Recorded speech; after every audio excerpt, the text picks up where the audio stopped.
Uh, Good morning, good afternoon, everybody. My name is Troy Fears. I'm executive director at Candles Holocaust Museum, located in Terre Haute, Indiana, which it's 11 a.m. here. I know where Marina is, and wherever you are, I know it's a little later in the afternoon. So we appreciate everybody joining us. We're going to wait a couple minutes here before we get really started to allow some folks to log in. But those of you who are here, um, if you have any questions throughout this presentation, please feel free to put those in the question and answer or the chat box, and we'll try to answer those at the end of Marina's presentation.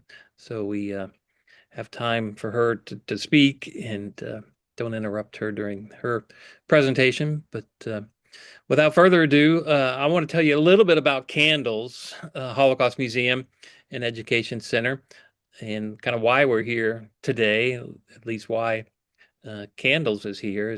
Candles was founded by a Holocaust survivor by the name of Eva Kor, who is a twin survivor. She and her twin sister survived medical experiments in Auschwitz in late 1944. And went on to found our museum, which is located in Terre Haute, Indiana, a small town in Indiana, about 60,000 or so population. But Eva founded the museum 31 years ago this April, and I've had the pleasure of being the executive director for the last 4.5 years. But her story is remarkable, Eva's and Miriam's, but we mainly tell Eva's story at the museum along with a few others. But one part of her story, and it's a big part, it was the fact that she found forgiveness later on in her life. And it really changed her life, as we tell at the museum and tell her story. And she forgave the Nazis for their crimes, and it was a way for her to heal and move past that trauma. And it was much, again, later in her life when she did that. She passed away in 2019, July 4th of 2019, to be honest. And so we still obviously tell her story, tell her legacy, and a big part of that is forgiveness, and which brings us to today. And happy to present to you Marina Cantacuzino,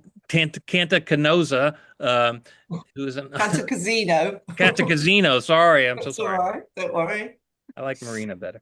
Who is an author, broadcaster, and founder of the Forgiveness Project, which is located in the UK. It's a UK-based charity that works with personal stories of transformation and healing. The Forgiveness Project's main aim, if you don't know, is to show how individuals and groups can break those cycles of harm, kind of reach across divides and see humanity in those who have harmed them. It's a great project, a great website that both Candles and the Forgiveness Project website will be available to you to check out after this webinar. But Marina has hosted three series on the subject of forgiveness for BBC Radio, and she has also produced and hosted the F Word podcast, which I love that title, by the way, Marina. And her latest of three books on forgiveness is called Forgiveness and Exploration, published by Simon and Schuster. So, without further ado, I will turn this over to Marina. Thank you. Thank you. Thank you very much, Troy. And it's lovely to be with everyone, probably mostly this morning if you're from America. So I'm very grateful to you for turning up and listening. And I hope you're all going to be able to just sit comfortably. I'm going to mostly show you some pictures and tell you about my journey with this work, what I've learned about forgiveness, and I'm going to end by looking at what I feel are the key components of forgiveness. So I'm going to share my screen. Let's see if we can get this going. Can everyone see that? I think so. Yep. It looks like Yeah, you can, Marina. yeah, it's looking like it should look. That's great. Um, so to start with, when I began this work in the field of forgiveness, it was 25 years ago, 21 years ago, and I was a journalist, and I was feeling frustration at rage at the imminent invasion of Iraq by coalition of the USA and UK and others. And I was working as a journalist at the time. And I went on, just want to change, yeah. I went on this, and they were happening all around the world. They were peace marches. This one was in London. 1 million people went. We were protesting against being dragged into a war. But of course, our then in the UK Prime Minister Tony Blair didn't listen, and there was a full on shock and awe invasion, which many of you here, I'm sure, will remember. So I felt really at odds with the rhetoric at the time, which was if you're not with us, you're against us. It felt so binary. And I was fundamentally convinced that the harder you come down on people, the more they will just regroup and re-emerge in a more resistant and angry way. I could absolutely sense that no good would come of it. But what to do with my outrage? So I was a journalist, I had a small voice. I was traveling a lot for work with a photographer who was also a friend. And as a side project, as a way of trying to find a different, more hopeful narrative to this angry tit-for-tat language of revenge and warmongering, we started collecting other stories, personal stories and testimonies from victims of violence who'd sought peaceful solutions and from former perpetrators, offenders who had transformed their aggression into a force for peace. So these were stories, personal testimonies focused on empathy, compassion, and forgiveness. And I was looking for evidence of how forgiveness worked at that point. I was drawn to the subject of forgiveness. I didn't know what it meant or what it was, but I felt that was the focus and the lens through which I wanted to look at aspects of healing, I suppose. And it was all through lived experience. So over that 1 year, I collected 26 stories. Obviously, there are many more of those stories here. It's a little bit like, can you spot Eva Court in amongst those? She wasn't one of the very first stories. I collected 26 that year of traveling. I didn't know what I was going to do with them. But I got some funding from a social activist called Interodic, and I put 26 stories, very journalistic in form, on as an exhibition called the F Word exhibition. And I called it the F Word because by now I realized that forgiveness cut public opinion down the middle like a guillotine. There were those who were affronted by it and those who were inspired by it. And affronted to the sense that people felt it could just reward bad behavior, and inspired by it in the sense that people felt it was a totally transformative virtue that could change lives. So the response to this exhibition was really extensive and astonishing. 6,000 people came in 10 days. There was a media reach eventually of 30 million. And from that moment on, my life went in an entirely different direction. It was neither planned nor expected. As organizations and individuals from all over the world were contacting me and saying, can we use these stories for our own work in peace building? There was something about that time. The story seemed to tap into this deep public need to find hope in the darkest of places. And I think they still have that role. And so that's why and how I started the charity, the nonprofit called the Forgiveness Project, which essentially, 21 years later, is a platform for sharing these humanizing narratives. It's a community of storytellers who want to use their experience to help create a more compassionate world. And it's a resource and a hub for people to examine what forgiveness means, the processes of recovery and forgiveness through lived experience. And right from the beginning, I was very clear that the Forgiveness Project should be a space of inquiry and examination, exploration, not of persuasion. Because I've found that if you make forgiveness a duty, it very quickly loses its power. So briefly, these are some of the things we do at the Forgiveness Project. We have a prison program called Restore, which is facilitated by someone who's been harmed alongside someone who has harmed, like an ex-offender. And it uses storytelling and creative methods to support prisoners to change the narrative of their lives. We've created a podcast. We put on live and virtual events. We've developed educational resources. I've hosted 3 BBC radio programs, co-written 3 books. And we've also recently been developing a forgiveness cafe model, which is a place online and in person to have difficult but restorative conversations. And also that in the meantime, the F Word exhibition has been seen by roughly 90,000 people across 17 countries. So the work continues. So if the Forgiveness Project was born at a time of global conflict and growing polarization, today it feels like everything has just got so much worse. We are always asking ourselves at the Forgiveness Project, where does forgiveness fit into today's fixation with inflexible, polarized opinion, toxic othering, all the hate? I think with this lurch towards populism, political debate has become unkind and dangerously divided. People are so quick to turn to aggression and abuse. And while I know social media can be a force for good, overall, I think it distorts and distracts. It seems to bend all our lives out of shape. It's a place where an individual can have all the power and none of the responsibility. And there's judgment everywhere, and opinions all too easily turn and harden, I guess, into ideologies. There seems little room for the grey, for complexity, for nuance, for humility, as today's moral struggles are reduced to sound bites and headlines.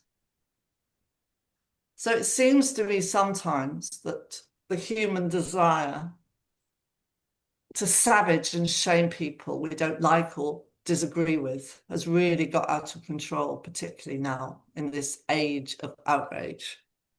So don't get me wrong, some people are so dangerous and destructive.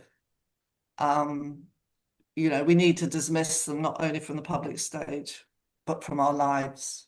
But I think, we live in a world where ghosting or estranging or cutting people off that we're not happy with can create a world where people aren't allowed to make mistakes or be different or promise to change.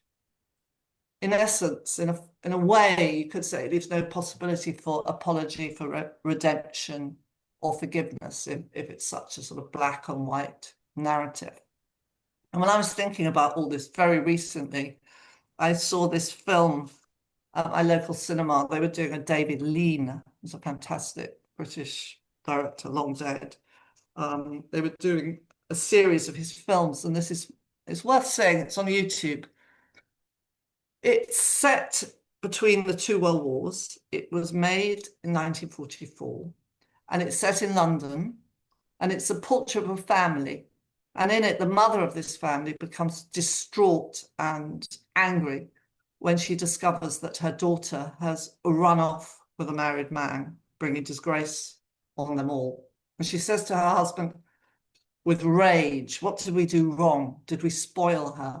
And she tells him that their daughter is as good as dead in her eyes and the name should never be mentioned again. And, thus the family estrangement begins. It's all too common these days. So the father's reaction is very different. You could call it forgive. It's very understanding. It's very forgiving. But he sees he can't change his wife's mind. And he says to her, and this was the sentence that struck me, he said, "Well, I guess that's the end of the conversation then." And so it struck me then that that's what happens with unforgiveness. It shuts down the conversation, leaving no room for dialogue, no room for reconciliation, no room for transformation, no room for change. It's just very stuck place. So going back to forgiveness, if you go to Google Images or look up, search forgiveness. These are by and large what you get in terms of images. It seems to present forgiveness as magical, mystical, religious. And if I'm honest, these images don't really work for me. Because I don't want to express this virtue of forgiveness as something just for the mentally strong or the morally superior or the religious. I don't want the stories to simplify or sanctify forgiveness, the stories that we share at the Forgiveness Project. So the internet actually is full of what I would call platitudes about forgiveness, where it seems to be presented as this state where you can somehow magically wipe the slate clean. And I don't think it's about that. So an image I much prefer that my colleague Sandra Barefoot, who's here today, I think, yes, she is, she sent it recently to us all. And this came out of one of her prison workshops that she ran with women. So I really like this image because I think it shows that forgiveness is messy. It shows it's slippery, it shows it changes, that people can forgive one thing and not another. That one day you might forgive something, but the next day something triggers you and hurts you, and you feel you can't forgive something all over again. I love, I'm just going to share a quote with you by someone called Thordis Elva. She's from Iceland, and she was a victim of rape when she was a very young teenager. And decades later, she met the man responsible, and they wrote together a book called South of Forgiveness. It took her a long time, but she got there. And this is what she says about forgiveness. She says, my forgiveness is not selfless, sacrificial, or heroic. It doesn't come with an angelic chorus and a fuzzy feeling, nor does it offer the other cheek. My forgiveness is an act of self-preservation. It comes white hot from the whetstone, and its purpose is solely to sever the ties. So sever the ties from constantly thinking about the person who's harmed her, from being sort of occupied in a way by the damage done by her. So here we have forgiveness represented really as a route to freedom. Another of my favorite descriptions about which helps explain to me what forgiveness means, is attributed to the author Mark Twain, who was supposed to have said, forgiveness is the fragrance that the violet sheds on the heel that has crushed it. And I like this because it shows forgiveness, as before, is messy. It shows it grows out of damage and pain, but that it's also potentially a healing balm. Pain is the greatest motivator to forgive. People forgive because, simply put, they feel better, they feel happier. It engenders better relationships. And in fact, multiple research studies show that having a forgiving mindset leads to improved health outcomes, mentally and physically. And what I've learned over this illustration comes from, by the way, one of the books I co-authored. It's a very small, little, mainly graphic book called Forgiveness is Really Strange. What I've learned from the years of working in this field is that forgiveness is multidimensional, open to interpretation, easily misunderstood, not always welcome, and not always appropriate.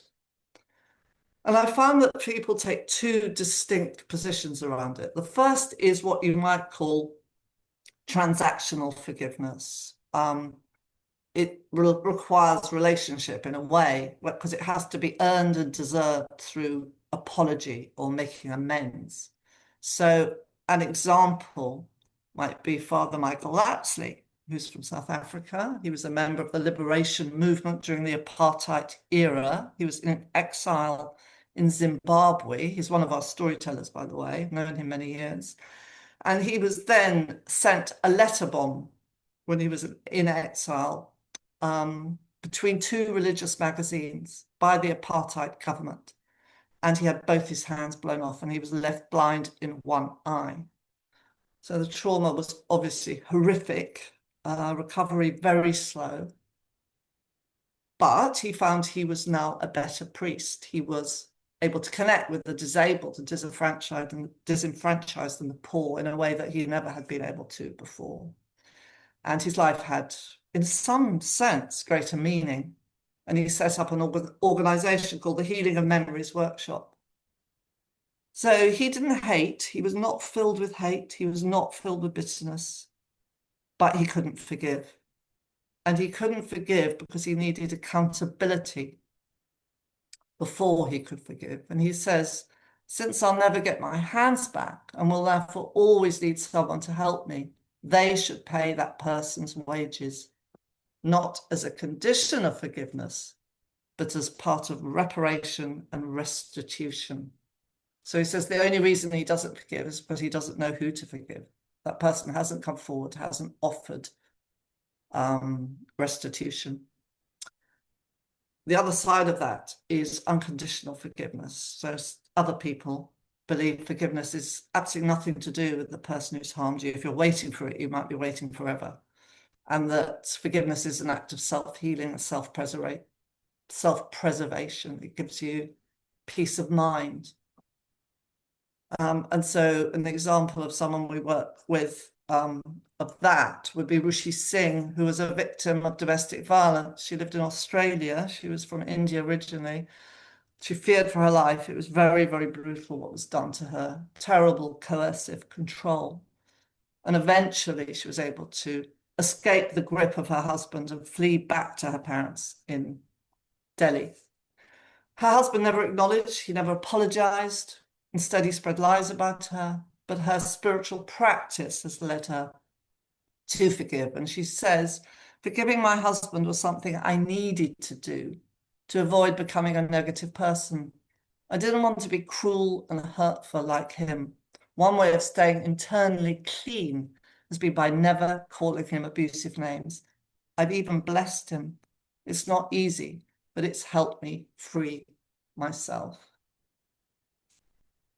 So one thing that I have also explored is what you could call the dark side of forgiveness. I think it's important to look at the dark side of everything.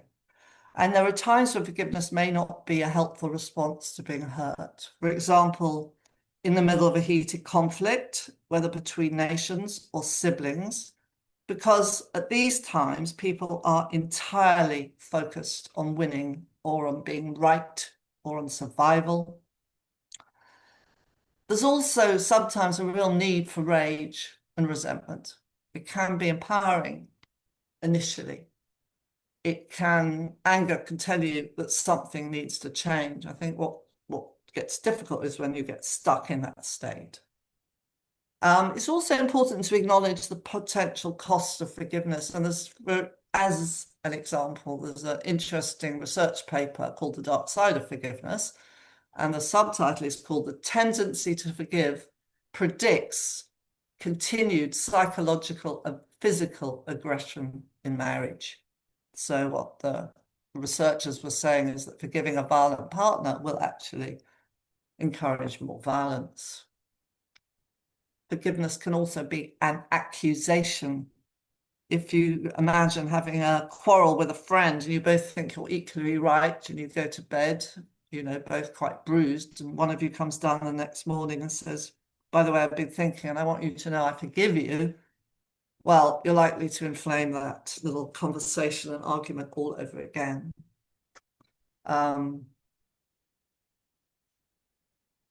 This is Ta-Nehisi Coates, and he makes a very interesting point, I think, in his brilliant memoir, Between the World and Me. He contemplates the brutal shooting by the police of his innocent university friend who was called Prince Jones. And he feels angry at the age with some of his own Black African American community, how quickly they have forgiven. And this is what he says.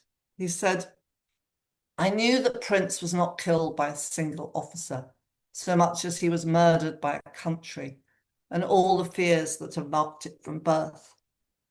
For the crime of destroying the body of Prince Jones, I did not believe in forgiveness. So we're here, we have the sense that there's so much systemic change that needs to happen, that this is not a conversation to be having at this time, that justice is probably a word that he would feel more comfortable with, and reparation. So I want to talk now just a little bit about the method that Forgiveness Project uses is all around storytelling, as I explained at the beginning when I said share what we do.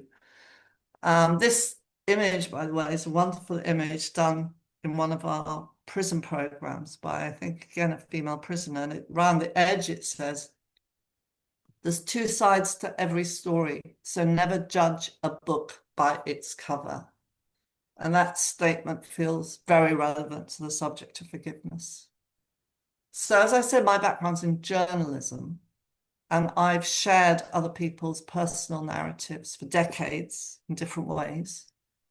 And I really recognize the power of the real story, the individual testimony, because stories stick, whereas facts and stats fade. And I've seen how beliefs and biases often shift when people hear the stories of others. They're this incredible tool to build empathy and understanding, and they help people to overcome their own differences and defenses. Stories stimulate the imagination, enabling you to become invested in someone else's life, walk in their shoes. And they can really, and we see this happening all the time in our work, they can unlock closed hearts. They can prise open narrow minds. But of course, let's look at the dark side again. If stories are so powerful, it's vital to recognize that they can harm as much as they can heal. They can fan the flames of prejudice. They can normalize hate, especially in this digital age where the internet has turbocharged abuse and where misinformation sets out deliberately to confuse. Leaders often use stories of division to manufacture a sense of threat and fear in communities. So in 2004, I was with my colleague Sandra, and we went to Rwanda in Africa for a conference. And it was 30 years, and there was the 30-year anniversary since the genocide there, in which, 1 million people were slaughtered in 100 days.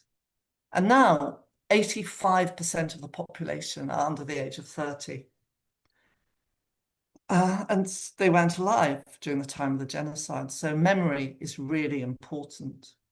And a couple of years before that, I'd spoken to someone at the Genocide Memorial Museum at Kigali, and he warned me that critical to the peaceful future of his country, because the unrest bubbles below the surface, we may not hear of it. He said critical to the peaceful future of his country are the stories that people choose to share and to focus on as a way of memorializing and remembering what happened. And he was expressing a need to, yes, acknowledge and remember the suffering and the brutality. But in order to avoid a repeat of the inter-ethnic violence, he said people had to avoid just telling these stories, which would shame the perpetrators and their descendants, because he said that would never secure peace. Instead, he said, we have to highlight stories and memories that can be presented in a way that celebrate healing and reconciliation, and which show how divided communities can recover and, and broken hearts can heal. So essentially, he was talking about what we work with, and we describe the stories that we work with this focus on empathy, compassion, and forgiveness. We call them restorative narratives. And they're stories which help shift the focus away from, say, a shattered or stuck place to a place of recovery and healing. For example, away from despair towards finding meaning in suffering, or away from demonization towards understanding. They're stories rooted in inquiry rather than argument. They show how people and communities can rebuild and recover. All the stories that the Forgiveness Project shares are restorative narratives, stories that heal, restore, and rehumanize, as I've described. And I think a kind of simple way of looking at what makes a restorative narratives, this is sort of in theory, take a scenario, a father loses a beloved daughter, into ethnic violence in any conflict you can think of. And there are two ways that father might respond. So he might respond in the way of saying, these people who did this to my daughter are inhuman, bloodthirsty thugs. I must do anything to stop them. I must dedicate myself to getting rid of them in order to honor my daughter. In a way, that's a kind of more of a vengeful cycle way of responding. The restorative way might be, I must dedicate myself to minimizing violence and to healing the conflict. I must dedicate myself to peace and reconciliation in order to honor my daughter. And that's, as I say, the restorative way. We found that telling your story publicly can help someone's recovery. For victims of crime and violence, not only is it therapeutic to have your story witnessed and acknowledged, but it can also bring a great sense of purpose and well-being if someone sees that their story is helping other people deal with their own inner unresolved pain. Also, sharing your story can be about taking responsibility and making amends. Many of those who were formerly offenders or harmed people who share their story with the Forgiveness Project have this kind of yearning to help others, to be, as the poet Rumi put it, a lamp or a lifeboat or a ladder. So I think Asad Shaftari puts it very well. He was a former commander of the Christian militia during the Lebanese civil war a very long time ago. He was responsible for deciding which prisoners should live and which should die, ticked them off on a bit of paper. Anyway, he had a long journey towards changing, becoming kind of peace activist. And he now says, I would venture into the jaws of hell if my story could shift just one person's mind and move them away from violence. So sort of storytelling as a form of activism. So I want to end with, sharing a bit about process, I guess, and looking at the trauma healing map and thinking about what does it take to restore a relationship or reconciling with your own unresolved pain? What does it take to forgive or forgive others or yourself? And this map, I stumbled across it on the internet and I've adapted it slightly for my own purposes. It was also called the Circle of Reconciliation, and the psychologist who did a lot of work in Bosnia, who did the original trauma healing map, originally called it 7 Steps Towards Forgiveness. And I was sort of interested why she'd taken the forgiveness word out of it, actually, more or less. But that was interesting. It's more or less the same thing. I've just simplified it. And it opened my eyes because it so accurately and persuasively mirrors the pathways to recovery that many of those I've spoken to and interviewed over the years have taken. And it's as relevant for unresolved big trauma and atrocities that people might suffer from, as indeed it is for micro resentments and grievances. So to simplify what I'm going to say next, I'm just going to take 5 of the key attributes needed for forgiveness to become a source of repair. And I'm talking about forgiveness in the sense of reconciling either with the person who has harmed you or people, or reconciling with your own pain.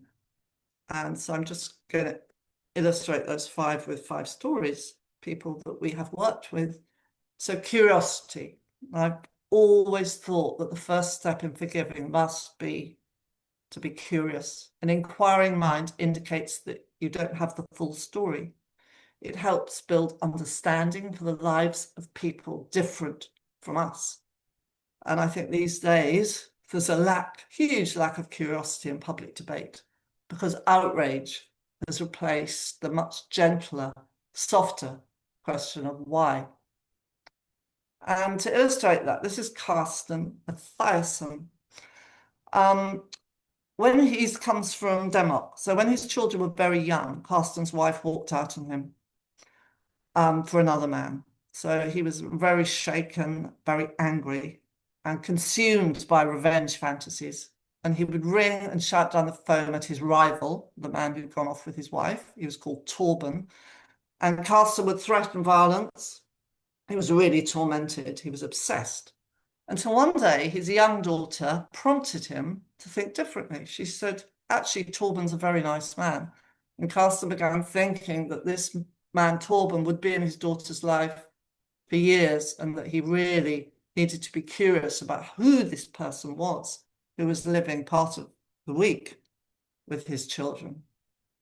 And he took a very difficult, courageous decision. The next time he called Torben, it wasn't to rage down the phone at him. It was to invite him for a cup of coffee. He was curious to find out who is this man. And they met in a Copenhagen cafe. And Carsten says, when I saw this man walk through the door, I found him handsome and friendly. He had a gypsy-like appearance, which I liked. I knew from that moment that we would become friends. And they did. Very good friends. Family gatherings all together for years. Until Torben became terminally ill with cancer and he was in a hospice and Carsten would visit him a lot at the end until he died, actually. And then he said, when I did the interview, he said something really touching. I was very moved by it. He said, when Torben went out of my world, I cried the way I did when he came into it. Well, this is a true restorative narrative. The next of the 5 attributes, I would say, is something around perspective taking. If you're curious, it means you develop a more open, broader mind. Because if black and white reasoning serves to solidify intolerance, then forgivers see the world through a much wider lens, with fewer fixed expectations of how life and others should be. And my example here is Zach Ibrahim. He's an American. It's a story about how the roots of his resentment was inherited from his father and how he was able to eventually shed that. His father was an Islamic fundamentalist who not only assassinated an ultra-Orthodox Jewish leader in America, but was also responsible for the first bombing of the World Trade Center in 1993, in which 5 people were killed. So Zach grew up around bigotry, raised to judge people according to their race and their religion. And it took a long time to shift this perspective. And it only happened because he was shown kindness from people he claimed to hate. For instance, he discovered a friend he'd made was actually gay, which was another subgroup he had ruthlessly denigrated.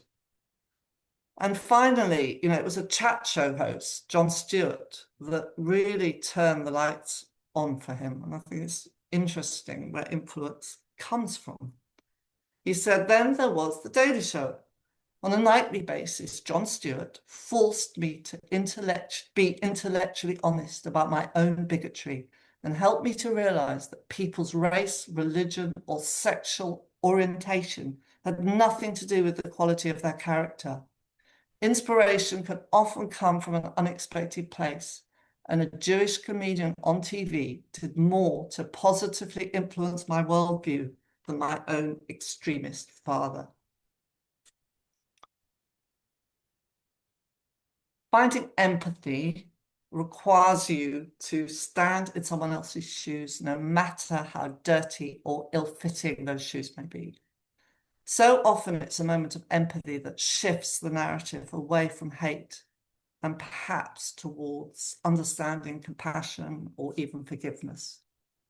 Through empathy, we start to wonder, what if that had happened to me? Or if I'd lived their lives, might I have behaved in the way they did?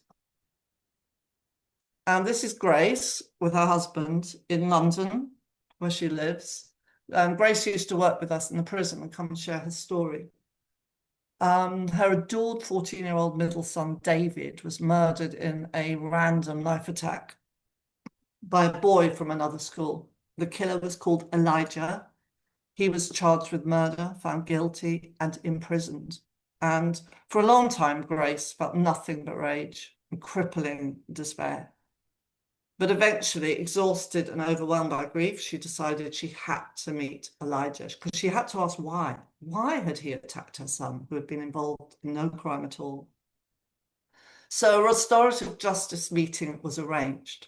in the prison where Elijah was serving his sentence. And Grace said that when she entered the room, she saw Elijah, the boy, slumped over, not able to look her in the face. But they started this very difficult conversation. And some way into it, she asked Elijah why he had killed David.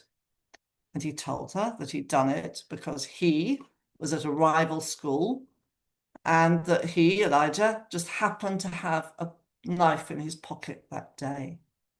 And when Grace heard how random this was, she broke into tears. And she said it was the first time she'd ever cried in front of strangers. And then she explained to me what happened next. She said, when I recovered myself, I told Elijah, I'm not crying for David, I'm crying for you. What have you done with your life? Then Elijah said to me, please, Grace, don't hate me. I didn't mean to kill your boy. So from that moment of Grace's tears, Elijah demonstrated sincere remorse. He was very clearly broken, deeply sorry, and this engendered a true moment of empathy in which Grace offered Elijah her forgiveness. And what was interesting was she hadn't planned it, she hadn't expected it, but it came out of that very human encounter. And actually she asked Elijah to write to her two other sons who were very, very bitter, very, very angry, in order to explain to them what had happened and to offer his remorse and really help break that cycle of vengeance. And bring healing to the family, which indeed it did. So, of course, another critical aspect of forgiveness, there has to be some sort of letting go, or should we say diminishing. It may never be completely let go, and it may come and it may go, but there's a sort of diminishing, a softening of resentment and hatred. It's a very heavy load to carry. And it's about having self-compassion. And it may require giving up a hard-won sense of power, including the power of being morally superior or the position of being right. And it opens the door to new possibilities and a sense of relief and release. So the example I'm going to give is Sami Rangel. It's a story about trauma, how harm can be passed down through the generations. His mother was physically abusive to him, and he said the shit that had happened at home turned my heart really hard. So he joined a gang, he ended up in prison, he became even more violent, he was in solitary confinement. One person in prison believed in him and had hope, and even when he's failed, this one warden helped him and eventually went into drug rehab, and he came out. And actually then he became, an extraordinary human being working with young offenders and working in the world of peace and reconciliation. On release, he asked his two children, who he'd virtually abandoned, for their forgiveness. But it was what he said about his mother that I found really interesting. He said, I had created myths as to why I couldn't forgive my mother. The myth that she must accept my forgiveness, that she didn't deserve it, and most of all, that what she had done was unforgivable. I realized now I needed to let go of these myths, because as long as I tried to collect what my mother owed me, I would never move forward in my life. And so in the end, forgiveness released me from the hate that was consuming me. I really find that interesting, trying to collect what his mother owed him. I think we all do that. So the final one is making meaning. Many people are capable of bearing great pain if they believe it to be purposeful. In this respect, forgivers so often seem to talk about finding the gift in the wound, and it's making meaning seems a very important part of a restorative narrative. So obviously I'm going to end with Eva Kohl, who I met around 2006 in Germany, in Würzburg, at a conference. And this was a picture that my colleague took. And I'm not going to share Eva's story because I think everybody knows it. But it is about reclaiming her personal power. She described forgiveness as her ultimate revenge against those who'd sought to destroy her. She said she forgave not because her torturers deserved it, but because she deserved peace. And she made it very clear she was only forgiving on her part, not for others. But as you'll know, she sometimes faced the fury of her peers. And she's one of the very few of our storytellers in the Forgiveness Project, of whom there are very many, who I would actually call a real sort of forgiveness activist.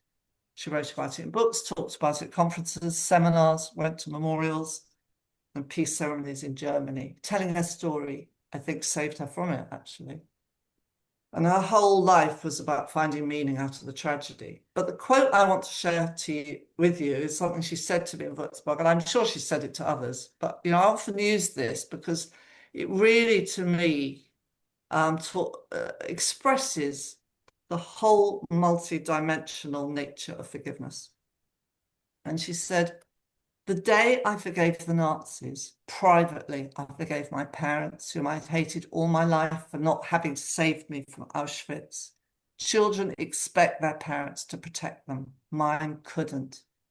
And then I forgave myself for hating my parents." Very, very strong. So very finally now, let me conclude. Whilst acknowledging that forgiveness without boundaries can be risky, I've come to believe that forgiving is a fundamental part of our everyday human relationships. It's how they are maintained and reframed. It is really the oil of personal relationships, not just because forgiveness can mend broken hearts and rebuild fractured families, but also because it's a way of thinking which has the potential to change, I think, really the fabric of human existence. For the simple reason, perhaps, that forgiveness isn't only the way we manage pain, but it's also the way we manage what we hate. And come back to the title of this, in a world so full of hate, it seems it's a quality that we need today, perhaps more than ever.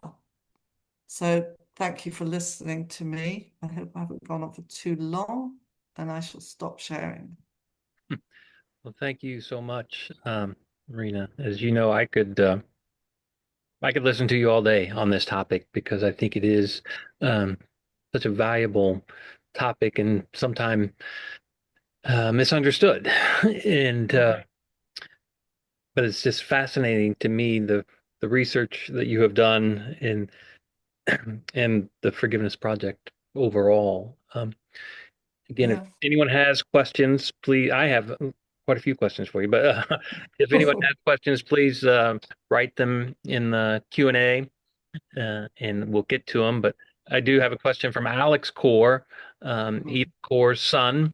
Yeah. Hello, Alex. I think we met. And he thanks you obviously for doing this, but his question that was asked to him not too long ago was as the son of Eva Kor, who forgave Dr. Mengele and the Nazis, do you think that there is a legacy of forgiveness that is passed on from one generation to the next in an effort to minimize the transmission of trauma from one generation to the next? So that was a question that was asked to him, but your thoughts, you kind of mentioned it here just Well, a few minutes ago. that's a great question, and I'm really interested to know what Alex said. I would say yes. I mean, if trauma can be passed, so can forgiveness. It's learned behavior. And certainly of the many people we work with, often they will bring their children or relatives, into the conversation, into the room. Sometimes not immediately, because forgiveness can also be a very isolating place. It can be, it can be seen as an act of betrayal sometimes within the family. But I'd say it is in the DNA somewhere. Yes. I agree. I would think. Do you think another question was, is forgiveness always appropriate, or are there circumstances where you think maybe it's not appropriate?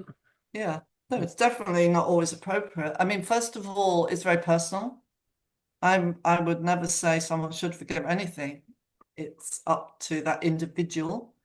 And you cannot forgive and yet not hate. I think there's this sort of false equivalence almost that the other side of forgiveness is hate. But it doesn't work like that at all. But I think in the example that I shared about the research that was done with domestic violence, that if you forgave your partner, it was likely for the violence to continue. I think that's an interesting example. I mean, I think if Desmond Tutu was here, though, he would say, but you can forgiveness doesn't mean reconciliation. You can forgive and renew a relationship, or you could forgive and release it and walk away. Something so deeply personal. But yeah, no, I think there's a time for rage, there's a season for rage, and um, definitely it's not always appropriate for everybody. All right. All right. We've got a few questions that have come in here. Uh, First, thank you for incredible presentation, they're saying. Um, I'm going to try to combine a couple questions here. But how do we know when we are ready for forgiveness? Is it kind of a light bulb moment that just clicks, or Mm. um, how do we deal with that? Is there something that sneaks up on you Mm. that signs? Okay, yeah. Well, yeah, it's an interesting question. I can only speak um, from the research that I've done as someone, a sharer and a facilitator of other people's stories. So what I've learned from lived experience is that, it can be an epiphany moment. Indeed, it can, but that is very rare. And it takes people by surprise when that happens, and it'll be triggered by an event or a moment or something. More often, it's hard won forgiveness. You try many other ways. There are many ways of dealing with pain. Pain is the greatest motivator to forgive, but our reactions to pain are multiple. I mean, they can be self-harm, self-medication, taking revenge. Forgiveness is another way, and people find it because the other ways that they've tried often don't work. So I would say often it's over decades, years, Yeah. And I mean, we know at Candles Hall even. Museum, it took Eva Core, Yeah, 50 years at least to yeah, come yeah, forgive. exactly. It wasn't an over Yeah. thing. Another question from Stephanie Castalla, you may know. Oh, yes. Hello, Stephanie. Lovely. How can we manage our rage toward our government or larger entities that are less focused? That's the hardest question of all. Yeah, that is a tough one. Yeah. There's some very good work, I think that Eileen Boris does around political forgiveness. And she says forgiveness without justice diminishes the idea of forgiveness. So, then we're talking about perhaps it's not the appropriate conversation to be having. I think it's very difficult with widespread cruelty or official incompetence or indiscriminate neglect, where there hasn't been accountability, there hasn't been justice. And I think maybe, healing is a better word of sort of coming to terms with or finding peace with things we cannot change. And that is an aspect of forgiveness. But I think that for me, that's where it fits in, finding peace with things we cannot change. But that doesn't mean letting go. I think activism and pressing for accountability and for justice are all in the mix somehow. But I think it was Brian Stevenson who said he was talking about Afro-Americans. He said there's no space for a national conversation on forgiveness when so much is unresolved and unrepaired. How do you respond to, because we get this a lot at our museum, but maybe critics that say forgiveness minimalizes accountability? You kind of mentioned that there, but do you get that? Um, well, it doesn't, I don't, it could do. And there's been some interesting studies here about religious organizations who, to protect the organization, have spread the word of forgiveness when there's been abuse. Yeah, it Mhm. happens there. But I think one has to be aware, and it's so often a very personal thing. I mean, forgiveness doesn't wear its motivation on its sleeve, and it's not necessarily a verbal, conversational thing. It's something you feel in your heart, or it can be about behavior. I've had people say, they forgive and yet they behave in a very unforgiving way, and vice versa. So it's all very complex, which is, of course, what makes it so interesting, Right. Troy. Yeah. Yeah. And part of and it's kind of a question that someone asked, but how hard is it to forgive ourselves?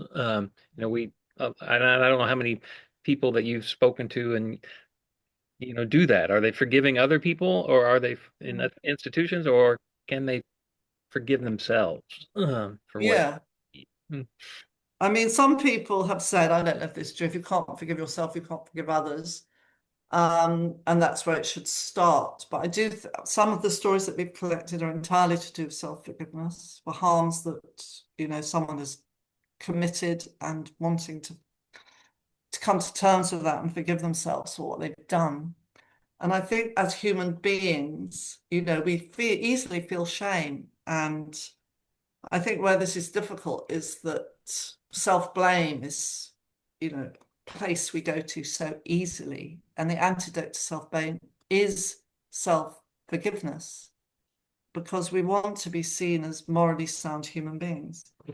And when we've done something wrong, it triggers our defense mechanisms and avoidance and concealment and all that. But I think it's all about self-compassion and accepting our failings and our bruised hearts as part of ourselves. And it's a very different journey, the self-forgiveness journey. It's really about self-acceptance Yeah, and accountability, and taking responsibility mhm. for our actions. Mm. A few more questions here. We have coming in from Scotland. And her question is forgiveness a learned behavior? And if so, should we get it into the school curriculums early? Mm. Early intervention being the key to that. Yeah, I think it's yes and no, because it's a learned behavior in the sense that people have very confused ideas about what forgiveness means and what it is. And I think anything that a school can bring in terms of discussing it and bring it into the curriculum. And I know there's some really interesting work that Suzanne Freeman is doing in America.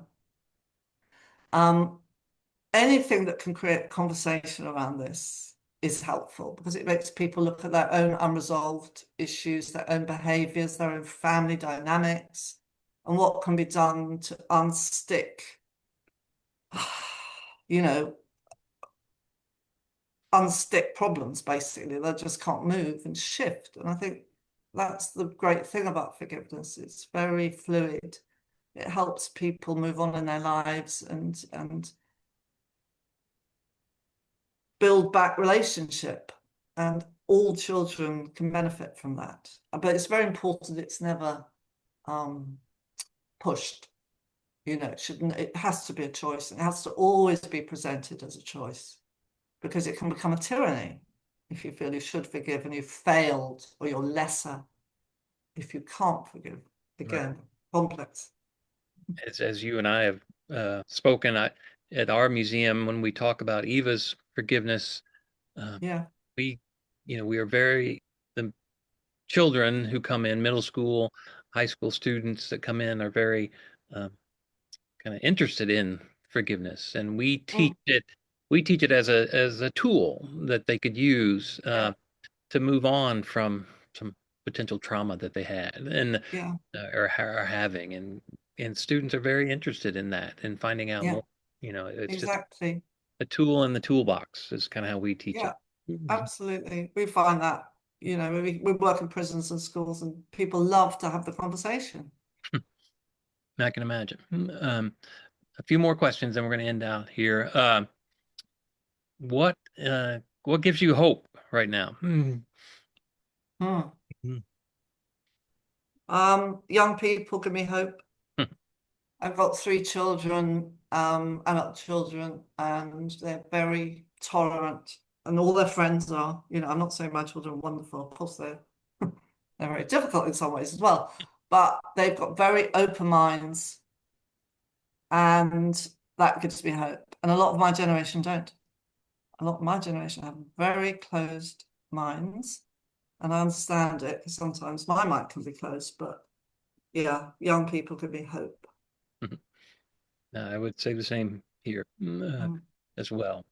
A final question is, as somebody from the UK wrote, if they are interested in helping or trying to be involved with the Forgiveness Project, what should they do?